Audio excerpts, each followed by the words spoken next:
ఓం గంగణపతయ నమ ఐం సరస్వత్యై నమ శ్రీమాత్రే నమ క్రీం క్రీం మహాకాళికాయ నమ ద్రాం దత్తాత్రేయాయ నమ ఓం నమ శివాయ శివాయ గురువే నమ శ్రీరామ జయ జయ రామ రామాయ నమో నమ ఓం నమో భగవతి మేధా దక్షిణామూర్తి మహ్యం మేధాం విజ్ఞాం ప్రయచ్చ స్వః క్లీం కృష్ణాయ గోవిందాయ గోపీజనవల్లభాయ శ్రీకృష్ణ పరబ్రహ్మణే పరంజ్యోతిషే నమో నమో నమ జయ గురు దత్తాత్రేయాయ నమ శ్రీమాత్రే నమ యూట్యూబ్ ప్రేక్షకులకందరికీ కూడా నమస్కారం అండి. నేను పాలపర్తి గురునాథ శర్మ జ్యోతిషం వాస్తు సిద్ధాంతిని మీకంతా కూడా గోచారరీత్యా గ్రహాల యొక్క స్థితిగతి సంయోగం వాటి ప్రభావం అంతా కూడా విశ్లేషణ చేయడం జరుగుతుంది. ప్రధానంగా ఈ రోజున చెప్పబోయే టాపిక్ ఏంటంటే కంటెంట్ అంతా కూడా 2026 ఆంగ్ల సంవత్సర ఫలితాల్లో భాగంగా శని రాహు కేతు మరియు బృహస్పతి యొక్క ఫలితాలంతా కూడా మేషాది ద్వాదశ రాశుల వాళ్ళకి ఎటువంటి ప్రభావం చూపిస్తుంది. ప్రధానంగా ఈ యొక్క 3 గ్రహాల కన్నా అత్యంత శుభమైన ఫలితాలు బృహస్పతి అంతా కూడా ఇచ్చే పరిస్థితి అంతా కూడా కలుస్తుంది. ప్రధానంగా చూసుకుంటే గోచారరీత్యా బృహస్పతి అంతా కూడా రాజయోగ కారకుడిగా మారబోతున్నారు. బృహస్పతి అంతా కూడా అనుగ్రహం వల్ల ఉచ్చస్థానంలో బృహస్పతి మార్పు అంతా కూడా రాజయోగ కారణంగా మారుతుంది.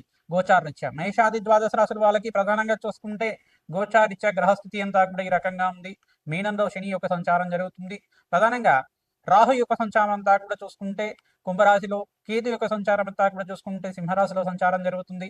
ప్రధానంగా గోచార చక్రవశాత్తు ప్రధానంగా ధనుస్సు రాశిలో అంతా కూడా చతుర్గ్రహ కూటమి జనవరి 1వ తారీఖు నుంచి ప్రారంభమయ్యి ప్రధానంగా సూర్య బుధ అంగారకుడు మరియు శుక్రుడి యొక్క కలిగితోటి చతుర్గ్రహ కూటమితో ప్రారంభమవుతుంది. జనవరి 15వ తారీఖు రోజున మకర సంక్రాంతి వేరులో అంతా కూడా ప్రధానంగా మకర సంక్రమణం అంతా కూడా సూర్య భగవానుడు మకర రాశిలో అంతా కూడా సంచారం చేయడం మొదలు పెడతారు. ప్రధానంగా అక్కడంతా కూడా చూసుకుంటే జనవరి 15వ తారీఖు నుంచి ఈ యొక్క సూర్య మంగళ ఆదిత్య యోగం అంటే బుధాదిత్య యోగంలో ఈ యొక్క పంచగ్రహ కూటమి సంభవం అనేది జరుగుతుంది. ప్రధానంగా శుక్రుడు, బుధుడు, అంగారకుడు, సూర్య భగవానుడు మరియు చంద్ర భగవానుడు అంతా కూడా పంచగ్రహ కూటమిలో సంచారం జరుగుతుంది. మరియు ఫిబ్రవరి 23 తర్వాత ప్రధానంగా చూసుకుంటే ఈ యొక్క కుంభరాశిలో అంతా కూడా రాహుతో పాటు 5 గ్రహాలన్నీ కూడా ఈ 5 గ్రహాలన్నీ కూడా సంచారం జరుగుతుంది. ప్రధానంగా చూసుకుంటే షష్టగ్రహ కూటమి అంతా కూడా సంభవం జరుగుతుంది ఫిబ్రవరి 23 ఆ తారీఖులో అంతా కూడా 2026లో. ప్రధానంగా ఈ యొక్క చతుర్గ్రహ కూటమి, త్రిగ్రహ కూటమి, పంచగ్రహ కూటమి, షష్టగ్రహ కూటమి అంతా కూడా గోచారరీత్యా ఉండే గ్రహాల యొక్క సంయోగము వాటికి భ్రమణం మేరకు మాత్రమే అంతా కూడా ప్రభావం చూపిస్తూ ఉంటాయి. మేషాది ద్వాదశ రాశులకి ఈ విధంగా ఈ యొక్క ఎటువంటి ఆర్థికమైన ఇబ్బందులు, ఈ యొక్క ఆర్థికమైన కష్టాలు కానీ, శ్రమతో కూడిన సంపాదన కానీ పెరగడానికి ఆస్కారం ఉంటుంది. ప్రథమార్థంలో జనవరి నుంచి ఏప్రిల్ 28వ తారీఖు దాకా, తర్వాత నుంచి ఏప్రిల్ 28వ తారీఖు తర్వాత సూర్య భగవానుడు అంతా కూడా ఉచ్చస్థానంలో మార్పు, బుధాదిత్య యోగంలో మార్పు, సూర్యమంగళ యోగంలో మార్పు అంతా కూడా అత్యంత శుభమైన ఫలితాలు ఇవ్వడానికి ఆస్కారం ఉంటుంది. మే 15వ తారీఖు తర్వాత నుంచి మీకు అంతా కూడా రాజయోగంగా చెప్పడం జరుగుతుంది. జూన్ 1వ తారీఖు నుంచి 14వ తారీఖు తర్వాత బృహస్పతి అంతా కూడా కర్కాటక రాశిలో ప్రవేశం చేస్తున్నారు. తద్వారా రాజయోగంగా మారుతుంది. ప్రధానంగా చూసుకుంటే మేషాది ద్వాదశ రాశుల వాళ్ళకి గ్రహస్థితి ఈ రకంగా ఉంది కావున మేషాది ద్వాదశ రాశుల వాళ్ళకి ఏ మాసంలో అంతా కూడా రాజయోగంగా ఉంటుంది.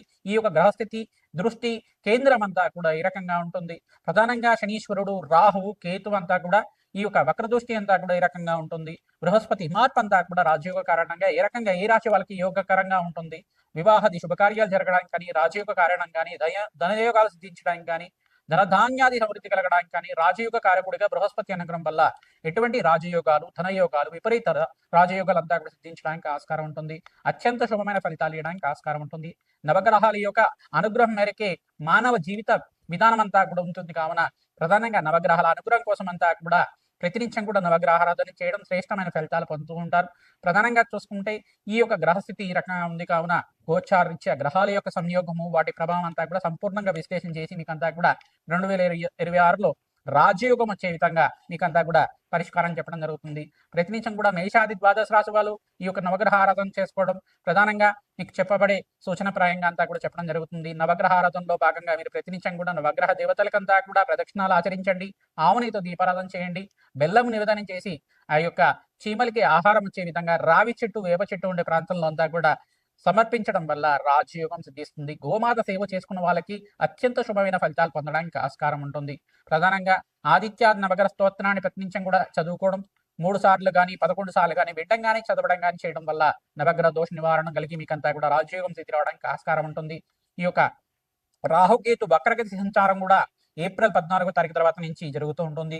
తద్వారా మీకంతా కూడా సంపూర్ణ విశ్లేషణ అంతా కూడా చేస్తూ ఉంటాం. తద్వారా మీకు పరిష్కారం అందుతుంది. వీడియో అంతా కూడా చూడండి, మీకంతా కూడా షేర్ చేయండి. సబ్స్క్రైబ్ చేయండి. తద్వారా రాజయోగం సిద్ధి రావడానికి ఆస్కారం ఉంటుంది. సంపూర్ణమైన పరిష్కారం అంతా కూడా అందుతుంది. ప్రధానంగా జాతకరీత్యా ఉన్న పరిహారం అంతా కూడా చెప్తూ ఉంటాం. ఈ యొక్క గోచారీత్యా గ్రహాల యొక్క సంయోగము, వాటి ప్రభావం అంతా కూడా దృష్టి కేంద్రం అంతా కూడా ఈ రకంగా ఉంది. ఏ రాశి వాళ్ళకి ఏ రకంగా ఉంటుంది అనేది విశ్లేషణ చేయడం జరుగుతుంది. శ్రీమాత్రే నమః. మకర రాశి జాతకులకి 2026 ఆంగ్ల సంవత్సర ఫలితాల్లో భాగంగా గ్రహస్థితి ఏ రకంగా అనుకూలిస్తుందో చెప్పడం జరుగుతుంది. ఏ మాసంలో మీకు అంతా కూడా రాజయోగం సిద్ధి రావడానికి ఆస్కారం ఉంటుందో సంపూర్ణంగా విశ్లేషణ చేయడం జరుగుతుంది. ప్రధానమైన 4 గ్రహాలంతా కూడా అనుకూలత ఉంటే కనుక జాతకరీత్యా కానీ గోచారీత్యా కానీ రాజయోగ సిద్ధి రావడానికి ఆస్కారం ఉంటుంది. గోచారీత్యా ప్రధానంగా శని ప్రభావం ఏ రకంగా ఉంది, రాహు ప్రభావం ఏ రకంగా ఉంది, మరియు కేతు యొక్క గ్రహానికి యొక్క ప్రభావం ఏ రకంగా ఉంది, బృహస్పతి అనుగ్రహం ఏ రకంగా ఉంది, ఈ గ్రహాల యొక్క స్థితిగతి వాటి ప్రభావం అంతా కూడా దృష్టి సంయోగం అంతా కూడా ఈ రకంగా ఉంది, షష్టగ్రహ కూటమి ప్రభావం అంతా కూడా ఈ రకంగా ఉంది, సంపూర్ణంగా విశ్లేషణ చేయడం జరుగుతుంది. జనవరి 15వ తారీఖు నుంచి ఈ యొక్క పంచగ్రహ కూటమి అంతా కూడా ఈ యొక్క మకర రాశిలో సంభవం జరుగుతుంది. ప్రధానంగా షష్టగ్రహ కూటమి అంతా కూడా ఫిబ్రవరి 23వ తారీఖు రోజు నుంచి కొన్ని రోజుల వరకు అంతా కూడా ఈ యొక్క షష్టగ్రహ కూటమి ప్రభావం అనేది ఉంటుంది. ఈ యొక్క శత్రుగ్రహ కూటమి, త్రిగ్రహ కూటమి, పంచగ్రహ కూటమి ప్రభావం వల్ల మిశ్రమైన ఫలితాలు చూస్తూ ఉంటారు. ఏప్రిల్ 28వ తారీఖు దాకా. ఏప్రిల్ 28 తర్వాత నుంచి అంటే ప్రధానంగా మే 15వ తారీఖు నుంచి మీకంతా కూడా సూర్యభగనుడు ఉచ్చస్థానంలో సంచారం, బుధాదిత్య యోగంలో, సూర్యమంగళ యోగంలో అంతా కూడా సంచారం జరుగుతుంది. తద్వారా రాజయోగాన్ని చూస్తారు. మీకంతా కూడా విశేషమైన పుణ్యప్రాప్తి కలగడానికి ఆస్కారం ఉంటుంది. ప్రధానంగా సప్తమ స్థానంలో బృహస్పతి సంచారం అంతా కూడా జూన్ నెలలో ప్రధానంగా అంతా కూడా ఉచ్చస్థానంలో మార్పు కర్కాటక రాశిలో ప్రవేశం చేసిన బృహస్పతి అనుగ్రహం వల్ల విశేషమైన ధనప్రాప్తి, అష్టైశ్వర్యోగము, విపరీత రాజయోగం సిద్ధి రావడానికి ఆస్కారం ఉంటుంది. వివాహం కాని వాళ్ళకి వివాహాది శుభకార్యాలు జరగడానికి ఆస్కారం ఉంటుంది. గృహయోగం సిద్ధి రావడానికి ఆస్కారం ఉంటుంది. విశేషమైన ధనప్రాప్తి లభించడానికి ఆస్కారం ఉంటుంది. ఆకస్మికంగా ధనయోగం సిద్ధి రావడానికి ఆస్కారం ఉంటుంది.